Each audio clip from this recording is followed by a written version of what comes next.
Property managers have a very hard job. You've got to call up so many people and say, can I have some money to fix your hot water service that may not have it? Depreciation is something that makes a big difference to the cash flow of investment properties. The property manager doesn't need to be an expert at this. What they need to know is that it makes a big difference, and there's an expert there that can tell you whether or not they're going to get you some money. The property manager that says, well, have we done this properly and it's $8,000 a year in deduction? It's got to be a better conversation to have. You're listening to the Property Management Excellence Podcast for insights that drive rapid rental growth. Welcome back. Great to have you with us. Alex Whitlock, co-founder and managing director of REB. You're with us on the PMX podcast, Property Management Excellence. Up at ARIC a few weeks ago, I bumped into someone I've known for a long, long time, and I thought there's probably a different angle that we can go into on this podcast. We talk a lot to people working within property management.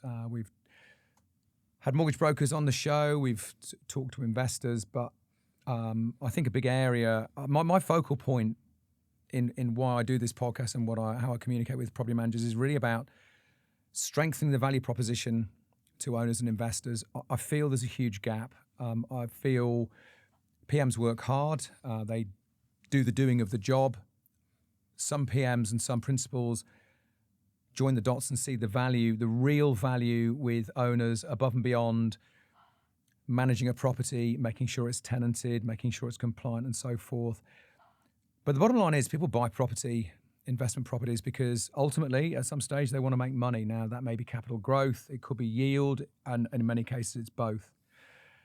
Anyway, around the traps up at ARIC, I bumped into Brad Beer. Brad I've known for a long, long time. Brad Beer is the CEO of BMT and new to the show. Brad, great to have you on board. Great to be here, Alex.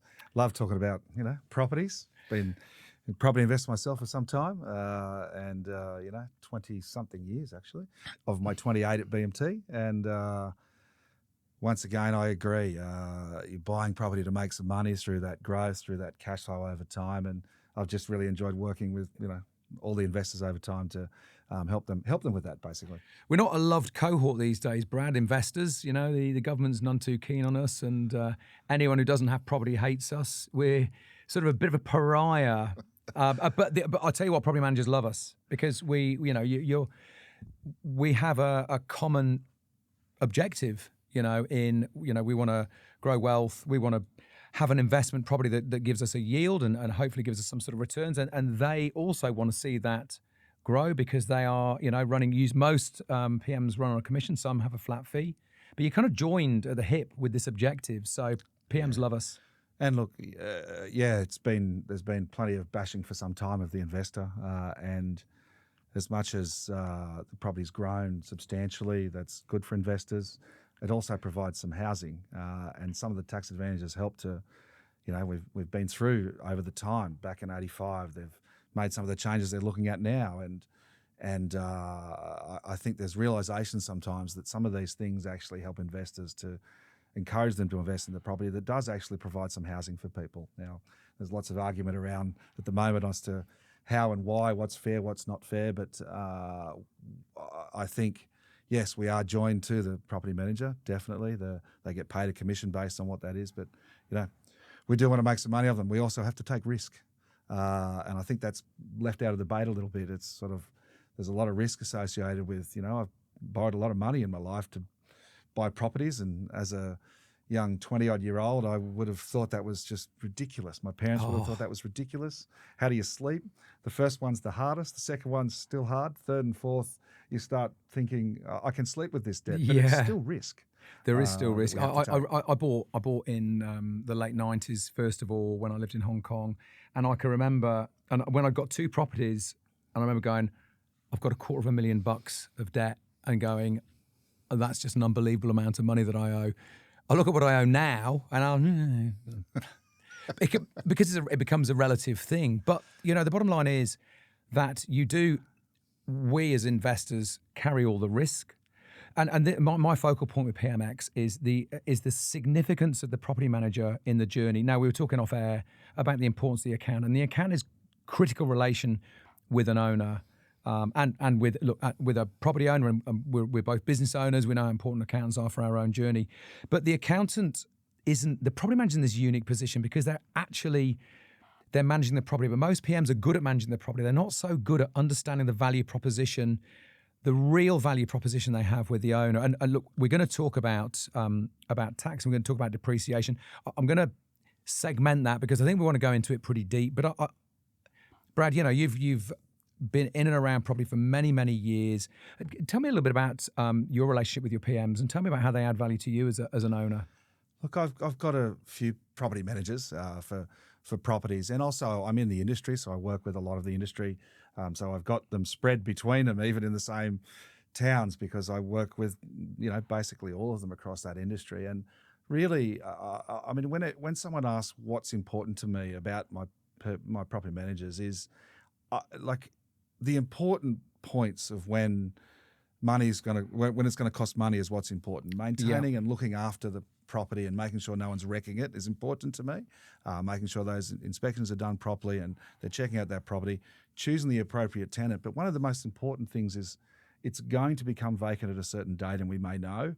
There's advertising and getting it filled again and liaising through that process to make sure we don't. Every week of vacancy is costly, and I think making sure there's enough, I guess, liaison with me, and it's not even liaison for me. It's as soon as you know it's vacant, let's get it listed again. And we try to keep the rents as reasonable, or obviously want the rents to be high. I've got interest bills, but also dump it and fill it if you can't fill it, and make sure we're quick with those things is really important to me. But my property managers look after it. I've never had to really have any major dramas. I've had a few minor dramas, here and there where they've dropped the ball, and that can happen. But you've got to go and have a conversation. It's pretty rare. I think that I'm going to pluck some numbers. I think 90% of owners do not appreciate what PMs do because they don't see what they're doing. But that's kind of a moot point because I think that they're not appreciated for what they do. But I'm not here to play a violin.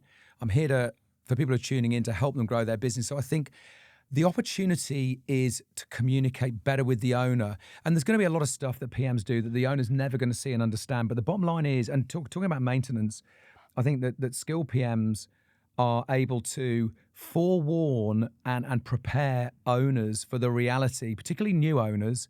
You go along, you go and see your buyer's agent, they pump you full of all sorts of excitement. Look, there's some very good ones. I've got some great buyer's agents. Some of them aren't so good.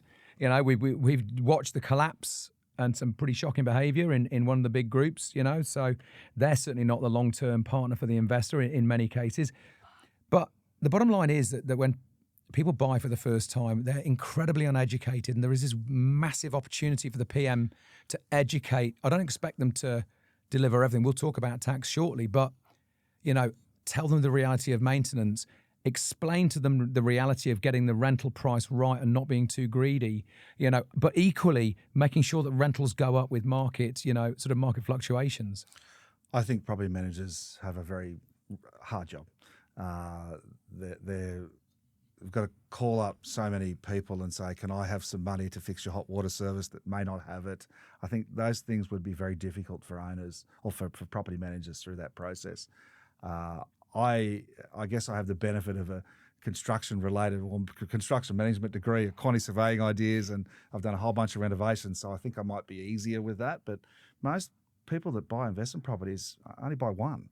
That's right. And even when we do get to the depreciation part of this, the knowledge base is quite low so much of the time because they're not experts. They're at the tax components or the rest of that or the maintenance. They just see cost. Yeah. A property manager's got to somehow balance that with tenants that have got a house they want to live in and they want it to be comfortable and things to work with the cost of doing that maintenance and preventive maintenance or things that don't work properly or that may not work properly at a later date. Having some understanding of what that is, I guess, important to make sure the owners are educated about. And I think a lot of owners, they're just punters, right? They're just normal people. And which means if you're anything like me, is you're not that organised. You go, oh, great, I bought a property for this price and I've got this rental appraisal. Go, great, $550 a week. You don't join the dots and work out that's not going to be $550 in your bank account week in, week out. You've got the management fee, you've got bills, you've got taxes, you've got maintenance, and so I think a lot of owners are like me where they go, are actually, your broker should look, do a calculation to look at your serviceability, based on, but they're going to be common deductions, right? You're going to go, okay, you're getting 550, you're going to end up with an average of 350 or whatever it may be. But I think for educate, I'm so strong. The real opportunity is for the property manager to educate the owner, because they're the long-term partner. It's not up to an accountant to do that. I think any person, before they embark on investing in property, should read as much as they can. I did. I read every book, check out the depreciation bit, of course. Read every book I could find to learn about investing in property. And also I had the benefit of going to many different property seminars and listening to people, because I was depreciation speaker basically a lot of the time, or involved for that reason, and taking bits out of that. But buy every book you can, learn what you can about that, listen to as many podcasts as you can, and then learn how to crunch numbers, learn what the important things are before you go and make that decision. Firstly, it's an informed decision, or a more informed decision, and you won't be surprised so much by things that happen in the numbers and things after you do buy that. And I'm still surprised at the people that come at a later date after they've bought it a year later. They buy a depreciation schedule, and my accountant said, I need one of your thingies, And I go, how did you make it stack without knowing about a $10,000 tax deduction? Yeah. We'll take a quick break here, Brad. I'd like to talk specifically about tax depreciation. Let's get into it after the break. Don't go anywhere. Welcome back. Alex Whitlock with you. Brad Beer, he is the CEO of BMT, an expert, you could say, on depreciation, a friend of investors and property managers, and indeed accountants. BMT's been around for a long time. It's if you're not familiar with the business, a pretty significant business. It's probably the main player. Yeah, look, we've done close to 1 million depreciation schedules.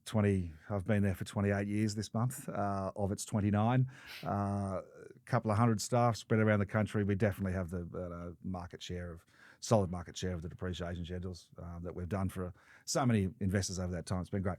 I'm very familiar with your business. I've known you for a long time. Look, as an owner, and I mean, we were sitting here off air. I'm still getting chased to do depreciation schedules on my buildings. And the thing is, and I'll go back to sort of something I mentioned in the first part, you've got this monthly cash flow where you've got a gross rent and a net rent. But at the end of the day, your depreciation schedule it can feed back in and gives you a significant boost. And I think a lot of owners don't know that they don't understand depreciation, and they may have some inkling, but they don't know what to do about it or where to go.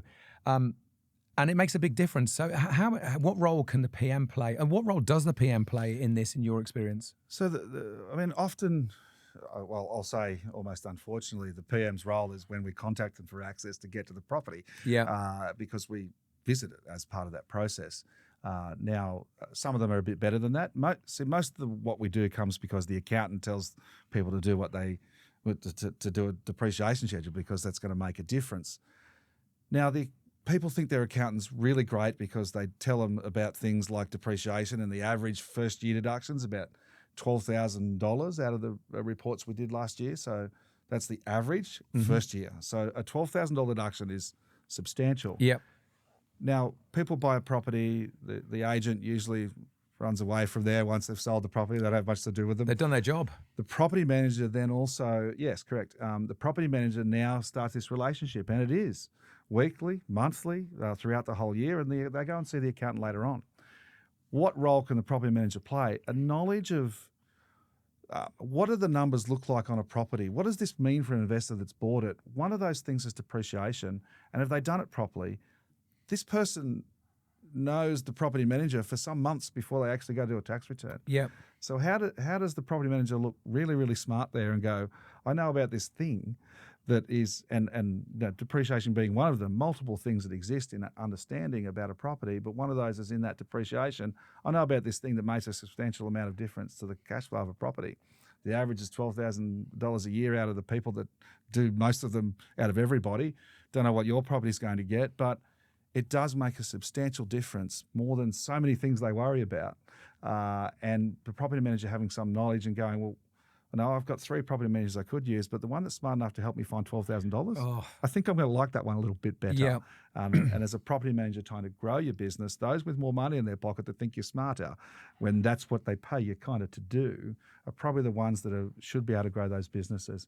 And I've seen through the industry, about 20% of the work we do comes referred out of the real estate space, and most of it is property managed. So some of them are actually good at referring and saying you need to do this.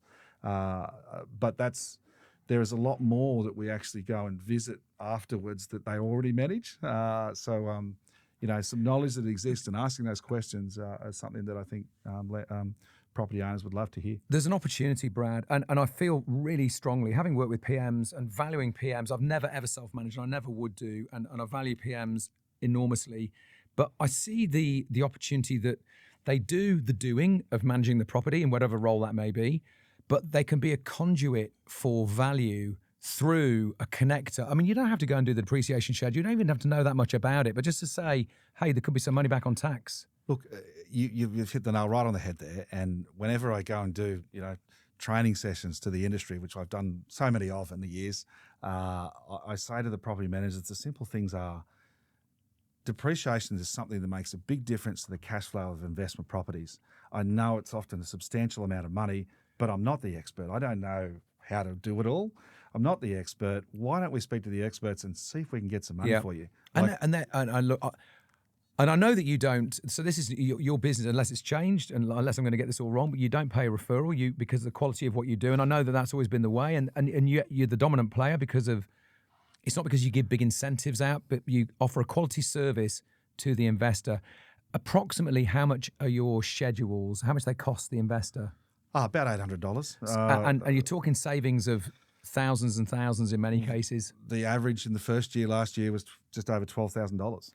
So I spend $800 and I get a huge saving in terms of understanding. Now some of them before, but I think the average out of all the new properties we did was about $18,000. Yeah, wow. In the first year, and this is not only 1 year deduction; it keeps going on over time. So there's the return on investment is there. Well, it's always there, because if it's older property that doesn't get as many deductions, we have a conversation about saying the depreciation that we find for you, if it's not twice what the fee is, we just walk away. We don't do it. And I'd imagine the fee's deductible as well. The fee's deductible. So if they don't get, if we think there's enough in the property when we've had a look at the photos and information, we'll say let's go ahead and do it.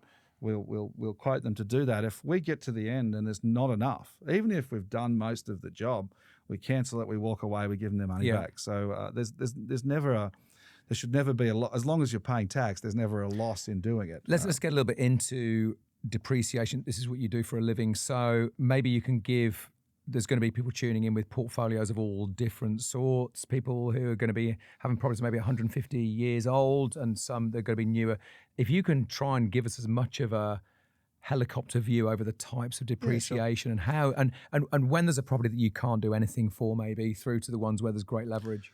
So anything that's new has definitely got the most. So I think that's a simple answer to that. Can you answer a very dumb question? Why is that? Tell us why there is the biggest depreciation for new property. Depreciation relates to a part of the construction cost and the value of some items within there. So you get a certain percentage of the structural cost of the building. Yeah. They cost more today than they did last month, last year, the year before. So there's one portion of that is related to that construction cost. They always go up pretty much in this country. So the newer it is, usually the more deductions you're going to get. There's also a part of the component that you get to claim for carpets, hot water services, stoves and blinds. They call it plant and equipment. The things that don't last as long, we get to claim them faster. In order to claim those, they need to be new. So new property gets all of that carpet and stuff, as well as the structure of the building, and it all costs more. So that's why you get the most out of a new property. Out of a second-hand property, if it has been built, and I don't want to worry about dates, but 87 is an important date. If it's been built after that, you get a claim on that structure, and that will mean there will be substantial deductions there. If it's built before that 1987, then you won't get a claim on the structure of the building. You may not get it on plant items, but if it's been renovated, someone's renovated the property at some point, then they can fall into deductions. So really, I guess the new gets the most. Second-hand that's that's less than sort of 40-odd years old gets an amount. And if it's older than that, ask the question before we go ahead. And what about, say, for properties, let's say post-87, what kind of difference is there between apartments and standalone houses? So it comes down to construction cost, and generally at a an apartment or a townhouse or a house. Well, it depends how big the apartment block is. If it's a townhouse, it's probably a bit smaller than the house, so it probably costs a bit less to build. Yep. But then often if you buy a unit, you're actually buying more structure than you are land. Okay. So sometimes the deductions for those can be a little bit higher depending on, so it's not a direct correlation. It does come down to construction costs. If you think back to whatever the original construction cost at the time was done, what money's been spent on renovations, and then we calculate those numbers based on what that is and come up with those. I'm going to ask you another stupid question. None of it's stupid. So you only do what? You depreciate one property once and then that's it? Yeah. Whatever you own it, you get to depreciate it. And if So you live in it, you actually can't do it at that point. Mm-hmm. But if you live in it and then you move out of it again, whenever it's operating as an income producing or available for income producing property, you're able to claim it. Yes.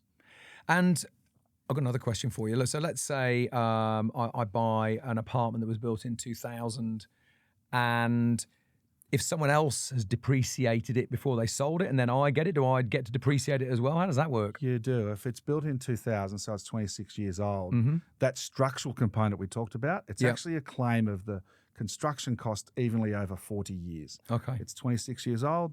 You've got 14 years left, and it's actually the same amount each year for the whole of its life. Okay. So, you've still got another 14 years. So if it's built in 1990, you're nearly out. You've only got a few more years left on obviously that new structural builds is where you component. got the greatest. And new builds, obviously, it's got 40 years from when it's built. So you've got the longest deduction, and because it costs the most, you've got the most deductions and a new plant. See, I've learned something I didn't know before.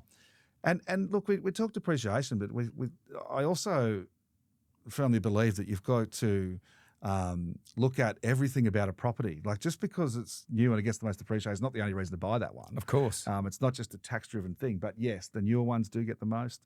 The older ones don't get as much in depreciation. It's one of those numbers in the whole thing that you're looking at while you're buying a particular investment property. And looking at there've been some changes in and around tax. I don't know whether it's going to be good or bad. I think there's a lot of opinion out there. I'm not going to get into it either way. Just from a tax perspective, how does this shape your view around depreciation moving forward? And what should PMs know about they're not gone through the Senate yet, but they... Yeah. So from what we know so far, well, the first important thing is that just about everyone I'm doing a depreciation schedule for at the moment has bought before the budget. Now, there's not many people that bought last week and are ordering a depreciation schedule. There's a few, but very minimal number. So for anything that's already been done, or every job I'm doing at the moment, there's no effect. Anyone that already owned it, nothing changes, basically.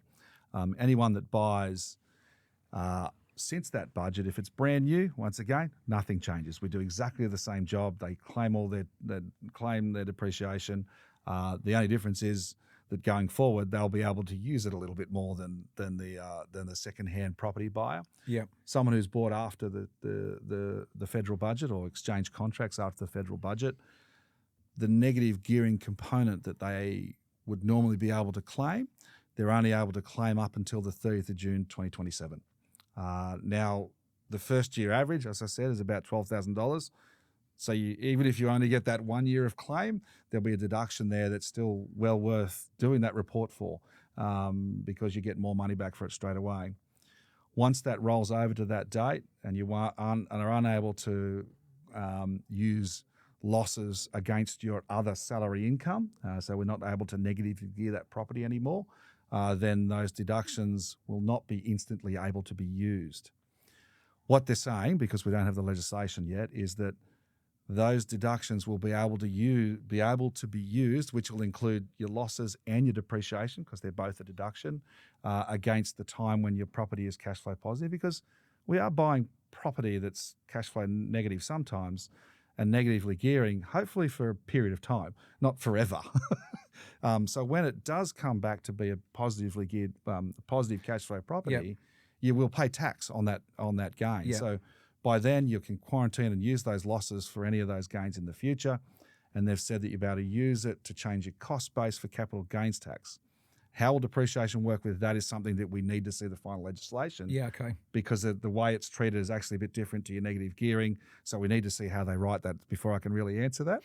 But the deductions won't be as beneficial to be able to use at those times after 2027. It's really funny, just on my own investment journey, and I've got a fairly significant portfolio. You obviously know my business partner, Phil. We've got a joint portfolio. Yes.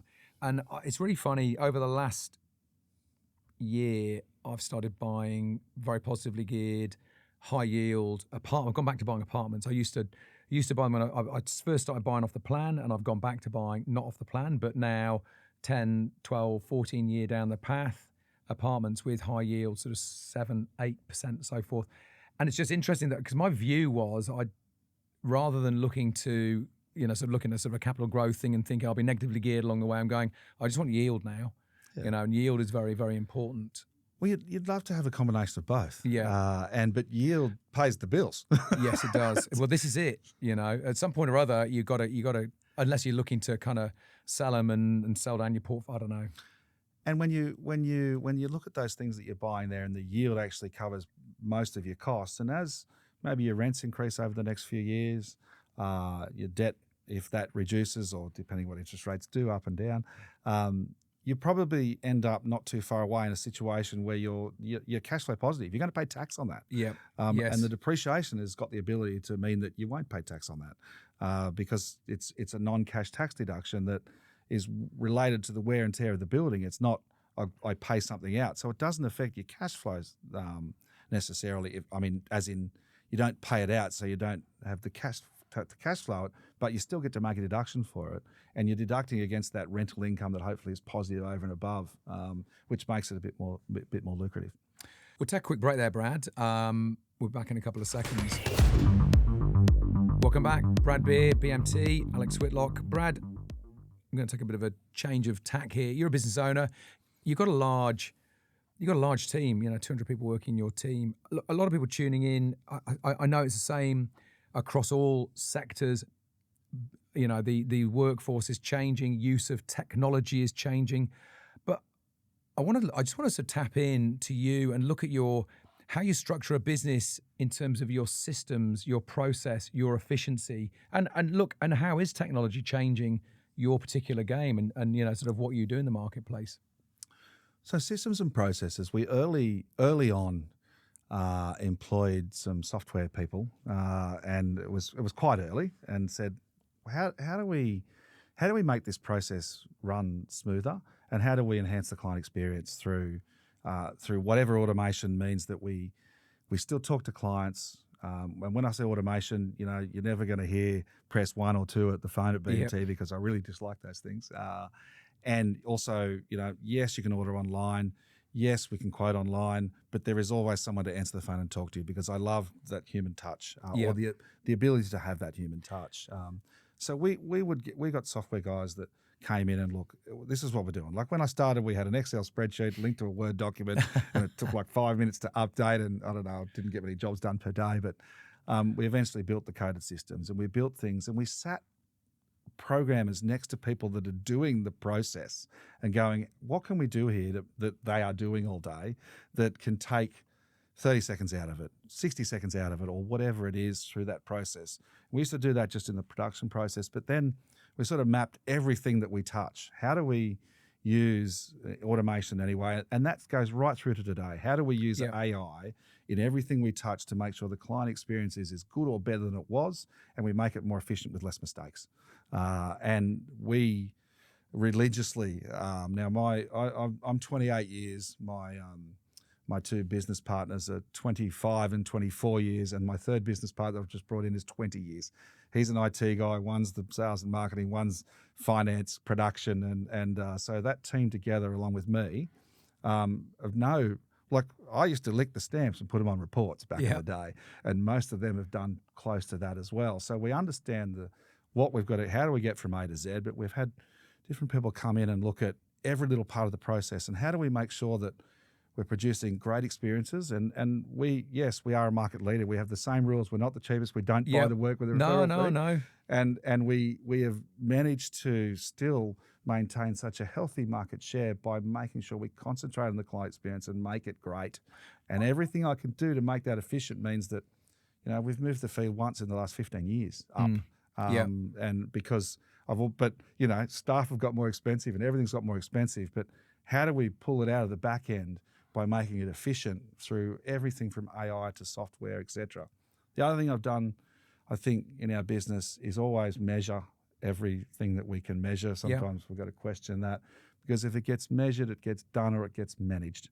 And no one will come to my boardroom from my management team with a number of something that's happened if it doesn't have this month, last month, same month last year versus this year to date this year to date last year. And it's either green or it's pink. We're getting better or we're getting worse. Why we're getting better? So we can do more of that. Why we're getting worse? So we can do less of that. And the manager of each department will know that if it's pink, they should have already done something about it by the time it gets to me. And if it's green, tell me how it got there so we can make that better. Now, I see those reports, but I still haven't presented them. And with 200 people working in, and I'm genuinely interested, because I think to have a successful business for 28 years is a very significant achievement. And to remain as being the market leader is also a very significant achievement. And I know that a lot of people tuning in will have a lot of attrition to their staff. And I have no idea, is the general day-to-day job really exciting for your team? Look, I just want to have a frank conversation, because, retaining a team, using technology, changing your systems, and not every single job is great fun. I mean, I know that, working property management is tough, but I imagine that there'll be some mundane jobs, but you manage to retain and build a team. Every business has some people, we've got jobs that they get sick of, and sometimes they've got to leave, or they leave, and it's sometimes I just don't have the right job for them anymore. They get to a certain level and that's it, and maybe they end up doing something else. It is difficult, and I guess some of the times what we're trying to use is the technology to take the non-exciting things away. Yes, is one thing. And look, we, at different times over the 28 years, we've had turnover that's worse than other times. But, I gave away 2 20-year presents last week, a 25-year one the week before, a 15 3/5s in the last 2 months, right? Yeah. So we do have a lot of long-term staff, and I'd like to think that, we try our best to make sure it's a place they want to work. I don't always have the right job. Sometimes you're not right for them and they're not right for you, and that's the way it goes. And I don't think we're perfect, but the better we do that, the better experience they're likely to provide for the client, and that's the lifeblood of the business. If I can have them engaged in doing whatever hard and what might be boring and actually care, the better I can do that, the better experience I'll get. Now, I'm not going to say we're perfect at it either, Alex. I'm sure you're not. But, we've managed to. And look, we, back in 2017, they changed the legislation and I grew every year for all those years. I had 230 staff. I dropped back to 160.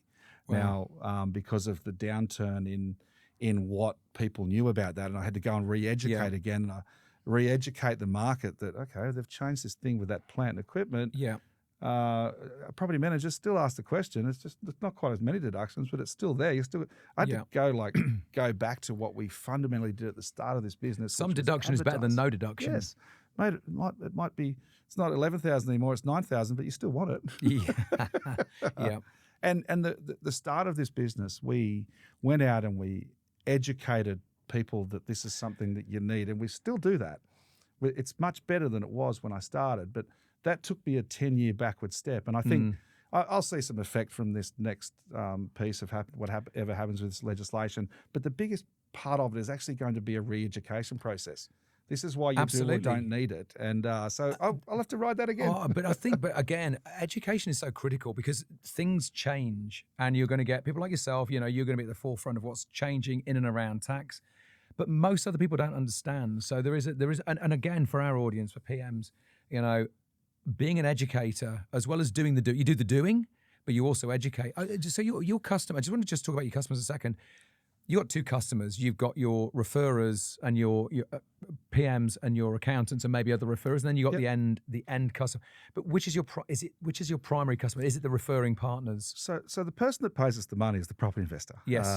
But I guess, and so we look at the experience. But once they've done their depreciation schedule, then they're off into the sunset, and I never have to see them again unless they change something at the property. Or unless they buy another one, they come back to you. Or they buy another one. And a big portion of our work is actually a returning client or referred by a friend, which is good.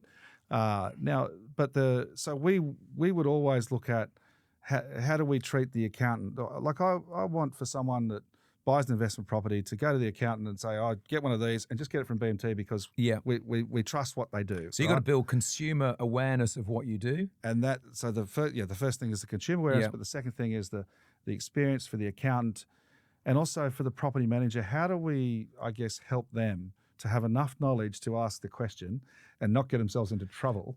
And this is a really important thing because I think, again, often, and looking at property management, it's not often that you will get an investor will go, "Oh, I want to go with Brad Beer Real Estate." They'll go, you'll get a buyer's agent that will go, "Oh, we work with Brad Beer, so we'll stick you with him." And I'll go, "Oh, okay."